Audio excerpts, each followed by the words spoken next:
एक खातून ने इंस्टाग्राम पर मुझे अपनी कहानी बताई, जिसने अपना हंसता बसता घर खुद अपने ही हाथों उजाड़ दिया और अपना ताबनाक मुस्तकबिल तबाह कर दिया। वो कहती हैं कि मैं एक दीनदार घराने में इस्लामी माहौल में पली बढ़ी। दूसरी लड़कियों की तरह ख्वाहिशात नफ्स की पैरवी मेरा शेवा नहीं था, और ना ही मैंने कभी कोई ऐसा काम किया जिससे अल्लाह ताला नाराज हो जाए। यहां तक कि एक शख्स से मेरी शादी हो गई जो कि दिल से मुझे चाहता और प्यार करता था। काफी हद तक मुझ पर एतमाद भी करता था। मेरी किसी ख्वाहिश का कभी उसने इनकार नहीं किया। मेरी जिंदगी इस कदर खुशियों से भरी हुई थी जिसकी पूरे खानदान में ही नहीं बल्कि दूर दूर तक मिसाल नहीं मिलती थी। शुरू में एक दिन मैंने अपने शौहर से इंटरनेट इस्तेमाल करने की बात की, जो मेरी ख्वाहिशात का एहतराम करते थे। कहने लगे कि मैं मुनासिब नहीं समझता, और जब मैंने बहुत जिद की तो वो कंप्यूटर ले आए, जिसका मैंने कसम खाकर गलत इस्तेमाल ना करने का वादा किया। ऐ काश वो मेरी इस जिद के आगे ना झुकते और इंटरनेट इस्तेमाल करने की इजाजत ना देते। मैं इंटरनेट के इस्तेमाल से बहुत खुश हो गई और अपने शौहर के सामने और उनकी गैर मौजूदगी में भी उसका धड़ल्ले से इस्तेमाल करने लगी, क्योंकि वो मुझ पर मुकम्मल भरोसा करते थे। इसीलिए कभी कुछ नहीं पूछा। कुछ दिन गुजरने के बाद मेरी एक दोस्त ने इंटरनेट में चैट के बारे में बताया, और दरअसल चैट एक ऐसा काम है जो इंटरनेट पर मर्द और औरतें बेझिझक एक दूसरे से बातें करते हैं। मेरी दोस्त कहने लगी कि ये बहुत दिलचस्प है। लोग घंटों बातें करते हैं और वक्त कब गुजर गया उसका हिसाब भी नहीं होता। चुनाचे मैं चैट में दाखिल हो गई। शुरू में तो मैंने उनकी बातों को दिल से नहीं लगाया, लेकिन इसी दौरान किसी अजनबी शख्स से मेरा तारुफ हो गया और रोजाना हम दोनों बातें करने लगे। मैंने इन तमाम लोगों में से सबसे ज्यादा उसे बाइखलाक पाया जिनसे मैं बातें करती थी। अब तो मैं घंटों उसके साथ बातें करने लगी, जबकि मेरे शौहर मोबाइल पर मुझे घंटों बैठा देखकर गुस्सा होने लगे, और मुझे अपने शौहर से बेइंतहा प्यार होने के बावजूद वो आदमी मुझे अच्छा लगने लगा। फिर वक्त गुजरने के साथ साथ ये चाहत मोहब्बत में बदल गई। अब मैं अपने शौहर के मुकाबले में उसे ज्यादा अहमियत देने लगी और उनके गुस्सा हो जाने के डर से बच बचाकर उस आदमी से बातें करने लगी। मैं इस मामले में इतना आगे निकल चुकी थी कि मुझे कुछ होश ही ना था। यहां तक कि अपनी बातों को लेकर हम दोनों मियां बीवी में एक दिन जबरदस्त झगड़ा हो गया। फिर मेरे शौहर ने मेरे मोबाइल को खींच लिया। मुझे उन पर बहुत गुस्सा आया कि उन्होंने मेरे जज्बात की परवाह नहीं की, और उनकी सख्ती के बावजूद मैंने ये तय कर लिया कि अब उस आदमी से मैं जरूर बातें करूंगी।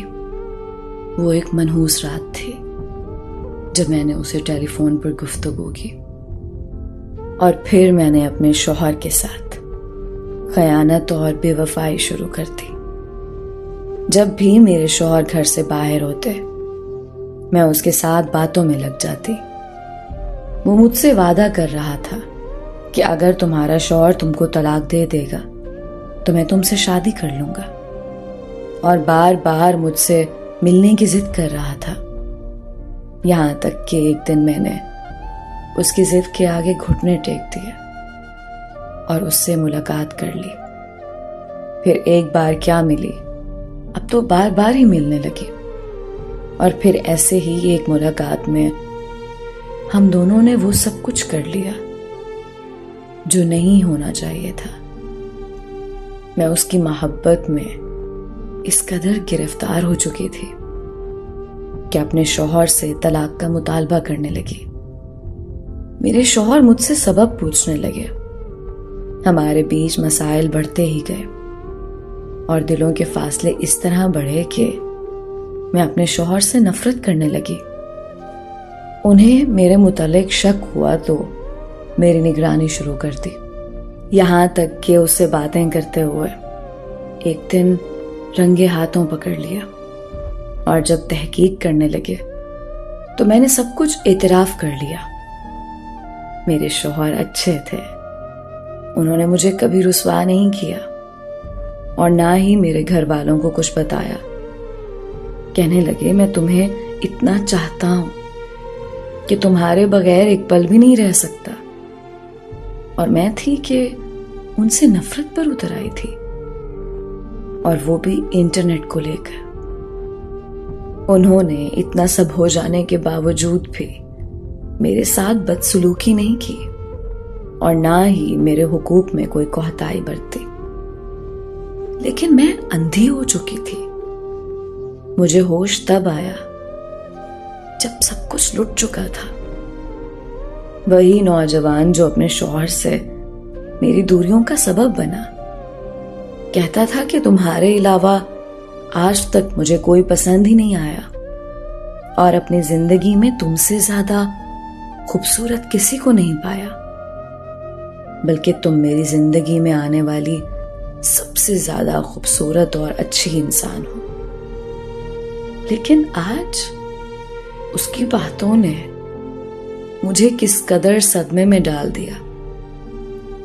कहने लगा, अगर मुझे शादी करनी है तो तुम जैसे से कभी नहीं कर सकता, जिसका मेरे अलावा दूसरों से ताल्लुक है और उसे मैंने इंटरनेट के जरिए जाना हो। और अगर मुझे इंटरनेट के जरिए शादी करना भी हो तो तुम जैसी बड़ी उम्र वाली से नहीं, बल्कि छोटी उम्र की लड़की से शादी करूंगा, जिसको जैसे चाहूं रखूं, ना कि तुम्हारी तरह की औरतों से जो अपने शौहरों के साथ बेवफाई करती हैं। मैं कसम खाकर कहती हूं कि उसकी बातों को बगैर किसी कमियों ज्यादती के मैंने नकल कर दिया।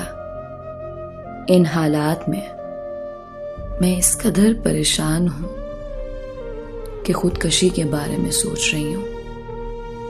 मुमकिन है कि जब मेरा वाकया आप तक पहुंचे तो मैं अपनी जान दे चुकी हूं, या फिर अल्लाह ताला मुझे हिदायत दे दे और इन अंधेरे रास्तों से दूर कर दे। मैं ऐसे लोगों को कहूंगी जिन्होंने मेरी जिंदगी के साथ खिलवाड़ किया है कि अनकरीब वो वक्त आने वाला है जब तुम लोग इंसान को धोखा खाते खुद ही देख लोगे।